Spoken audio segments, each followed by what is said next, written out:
In the next few minutes, you will be given an eye-opening look behind the closed doors of modern farms, hatcheries, and slaughter plants, revealing the journey that animals make from farm to fridge. For nearly their entire 4-month pregnancies, mother sows are locked in narrow metal stalls barely larger than their own bodies. Many of the animals develop open sores and scratches. Workers often kick, hit, and yell at pigs to move them. Soon after birth, piglets are castrated by workers who cut into their skin and rip out their testicles. Next, the workers chop off their tails. Both of these painful procedures are nearly always done without anesthesia. Many animals die from botched mutilations. Piglets who become sick or injured or who are not growing quickly enough are killed. Common killing methods include throwing animals into bins and painfully gassing them with carbon dioxide. Others are killed by being slammed headfirst into the ground. At a factory farm in Ohio, workers killed injured sows by hanging them on a forklift to be slowly strangled to death, a practice defended by the pork industry.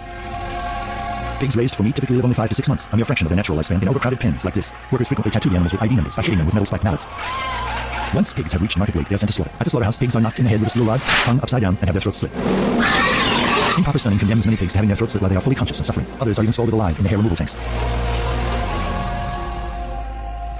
From the moment they hatch, the egg industry subjects chicks to horrors few of us can even imagine. At the hatchery, workers quickly and roughly sort the males from the females. Because male chicks don't lay eggs and do not grow quickly enough to be raised profitably for meat, they are killed within hours after hatching. Male chicks are typically thrown into giant grinding machines while still alive. This practice is deemed standard and acceptable by the egg industry. Another killing method is to drop male chicks into trash bags to be smothered or suffocated. More than 200 million unwanted male chicks are killed on their first day of life each year in the United States. The females have it even worse, destined for a life of prolonged cruelty. To reduce pecking induced by overcrowded living conditions, workers use a hot blade or laser to remove part of the chick's beaks. This mutilation can cause both acute and chronic pain. After debeaking, the birds are moved to cages where they will spend the rest of their lives. Nearly 95% of egg-laying hens spend their lives confined in tiny wire cages like this. Most birds never see sunlight or breathe fresh air. They are packed so tightly they cannot even spread their wings, walk, or turn around without pushing other birds aside. The harsh and unrelenting environment of the cage takes its toll, often leading to severe feather loss, open wounds, and birds trapped in cage wire. For many hens, the stressful confinement is too much, leading to premature death. Undercover investigations at egg farms from coast to coast have revealed a culture of cruelty and neglect, including workers stomping on birds, throwing live hens on dead piles and in trash cans, and painfully mangling bird spines in botched attempts to break their necks. At 1 or 2 years of age, when a hen's egg production begins to decline, she is violently ripped from her cage. Workers often fling the birds into metal carts where they are painfully suffocated with carbon dioxide. Crowded by the thousands in the filthy sheds, chickens and turkeys are denied many of their most basic natural behaviors and needs, such as fresh air and exercise. Through genetic selection, chickens and turkeys raised for meat have been bred to grow so large so quickly that many suffer crippling leg disorders, chronic joint pain, and even fatal heart attacks. Sick or injured birds often have their necks broken. Others are clubbed to death. Those who live to reach market weight are thrown into transport crates and loaded onto trucks bound for slaughter plants. Handling is often violent and frequently causes bruises, broken bones, and other injuries. At the slaughter plant, the birds are dumped from their crates, then roughly snapped upside down into moving shackles by their fragile legs. From there, the birds are dragged through an electrified vat of water which renders them paralyzed, but not necessarily unconscious. They are then pulled across a blade which slices their throats, causing blood to pour from their necks. Some of the birds who miss the blade have their throats slit or their heads ripped off by a backup killer. Other birds are drowned and scalded in the tanks of hot water designed to loosen the birds' feathers. Cows produce milk for the same reasons that humans do, to nourish their young. The calves on dairy farms are dragged away from their mothers and violently killed, all so that humans can have the milk instead. The majority of today's dairy cows are confined on factory farms. Some spend almost their entire lives standing on concrete floors. Others are crammed into massive mud lots. Workers subject young cows to painful mutilations and amputations. Here, a worker cuts off a cow's tail, slicing through her sensitive skin, nerves, and bone without any painkillers. Another routine practice is dehorning, burning into the calves' skulls to remove their bloody horns. Painkillers are rarely used. A 2010 undercover investigation at a dairy farm in Ohio revealed a farm worker stabbing cows with pitchforks, beating them in the head with crowbars, and poaching baby calves.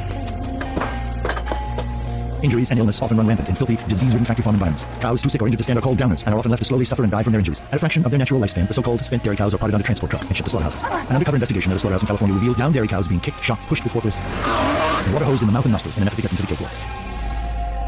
Most cattle raised for beef endure several mutilations without painkillers, including castration and hot iron branding. Most spend the last few months of their lives in overcrowded feedlots, standing in their own waste. Unreliable stunning practices at the slaughterhouse condemn many cattle to having their throats cut and their limbs hacked off while still alive and conscious. Undercover investigations at kosher slaughterhouses in the United States have documented the routine practice of cutting open the throats of fully aware and alert cattle.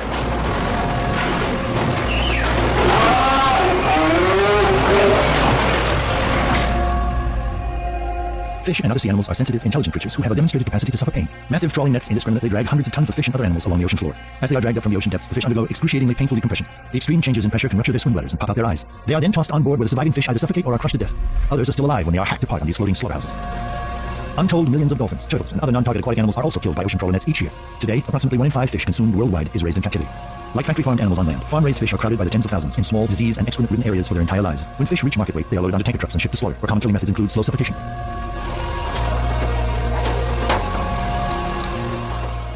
Farmed animals are every bit as intelligent, curious, and capable of feeling pain and suffering as the dogs and cats so many of us know and love. If you are at all moved by this film, please do your part. Make a commitment today to explore a vegan diet. It could be one of the best decisions of your life. By withdrawing our support of this cruel and violent system, we can put our ethics on the table and make a statement for a kinder and more compassionate society for all animals. For delicious vegan recipes, nutritional information, and tips on making the transition to a plant-based diet, please visit chooseveg.com.